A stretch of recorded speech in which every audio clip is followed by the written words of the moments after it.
warahmatullahi wabarakatuh. Perkenalkan, nama saya Jihan Nazla Fitria, NIM 2014 070065. Hai semuanya, apa kabar? Semoga kita semua dalam keadaan sehat ya. Teman semua pernah nggak sih menaiki transportasi air? Ya, sejenis perahu dan kapal gitu. Perahu dan kapal merupakan salah satu alat transportasi tertua loh. Di zaman dahulu manusia berpergian ke tempat yang jauh menggunakan kapal.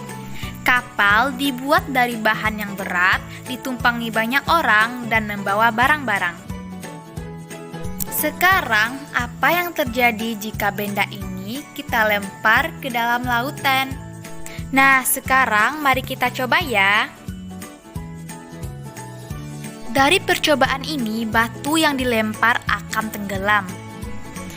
Nah, sekarang kepikiran nggak sih kenapa kapal tidak tenggelam jika berada di air laut?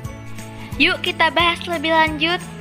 Kapal memiliki kekuatan yang dinamakan gaya angkat dan tingkat kepadatan benda itu sendiri. Gaya yang satu ini ditemukan oleh Archimedes, yang mana sebuah benda yang dicelupkan ke dalam fluida, baik sebagian maupun seluruhnya, akan mengalami gaya angkat ke atas yang sama besar dengan berat air yang dipindahkan.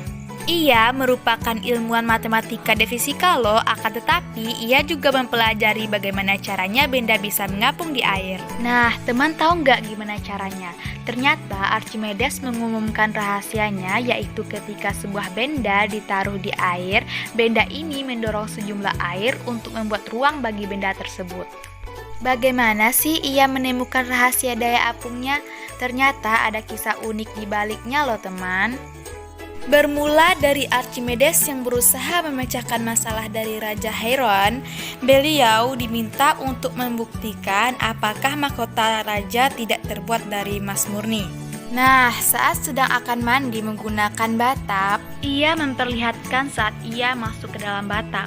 Beliau menyadari ada beberapa air yang tumpah keluar. Karena air yang berpindah keluar memiliki berat yang sama dengan berat tubuhnya yang masuk ke dalam air. Beliau teringat kalau emas merupakan logam yang lebih berat dibandingkan logam lainnya. Kemudian beliau menemukan jawaban dari permasalahan tersebut. Jadi konsepnya, jika ada air yang keluar saat kita masuk ke dalam batap yang berisi air, ini adalah perpindahan. Air keluar sehingga ada ruang untuk kita di dalam batap. Jadi kesimpulannya yaitu yang pertama ada tekanan ke bawah yaitu gravitasi, yang kedua ada tekanan ke atas yaitu gaya apung. Karenanya benda akan mengapung jika beratnya kurang dari jumlah angin benda. Benda bisa mengapung atau tenggelam tergantung pada massa jenisnya. Jika massa jenisnya lebih berat dari air, maka benda akan tenggelam. Sedangkan jika massa jenisnya lebih ringan, maka benda akan mengapung.